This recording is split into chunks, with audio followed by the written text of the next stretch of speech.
ಪ್ರಮೋದ್, ಈ foreign visitors ಅತಿ ಹೆಚ್ಚು ವಿಸಿಟ್ ಮಾಡಿರುವಂತ ಟಾಪ್ 5 ರಾಜ್ಯಗಳು ನಮ್ಮ ದೇಶದ ಯಾವ್ದು ಗೊತ್ತಾ? ಗೆಸ್ ಮಾಡ್ಬೋದಾ? ನಮ್ಮ Karnataka doubt, but still I go with Karnataka. Karnataka ಇದೆಯಾ? ಕರ್ನಾಟಕ ಲಿಸ್ಟ್ ಅಲ್ಲಿ ಇಲ್ಲ. West Bengal? West Bengal yes, second in the list. Maharashtra? Maharashtra top of the list. Total ಆಗಿ 37 ಲಕ್ಷ ಜನ ಒಂದು ವರ್ಷದಲ್ಲಿ ಫಾರಿನ್ ವಿಸಿಟರ್ಸ್ ವಿಸಿಟ್ ಮಾಡ್ತಾರೆ. Uttar Pradesh? S, Uttar Pradesh 4th place ಅಲ್ಲಿದೆ. ಅಂದಾಜು ಒಂದು 22 ಲಕ್ಷ ಜನ ಇಯರ್ಲಿ ಉತ್ತರ ಪ್ರದೇಶಕ್ಕೆ ವಿಸಿಟ್ ಮಾಡ್ತಾರೆ. Jammu Kashmir? Jammu Kashmir not in the list. Rajasthan? Rajasthan in the 5th place. ಅಂದಾಜು ಒಂದು 20 ಲಕ್ಷ ಜನ ಇಯರ್ಲಿ ವಿಸಿಟ್ ಮಾಡ್ತಾರೆ. ಸೊ ಇನ್ನೊಂದು ಸ್ಥಾನ ಇದೆ, ಅದು ಯಾವ ರಾಜ್ಯ ಅಂತ ನಮ್ಮ ವೀಕ್ಷಕರೇ ಹೇಳ್ತಾರೆ.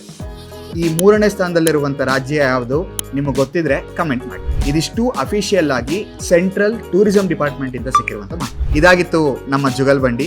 ಇದೇ ರೀತಿಯ ಹೆಚ್ಚಿನ ಇಂಟ್ರೆಸ್ಟಿಂಗ್ ಮಾಹಿತಿಗಳನ್ನ ಕೊಡ್ತಾ ಹೋಗ್ತೀವಿ. ನಮ್ಮನ್ನು ಫಾಲೋ ಮಾಡೋದು ಮಾತ್ರ ಮರಿಬೇಡಿ.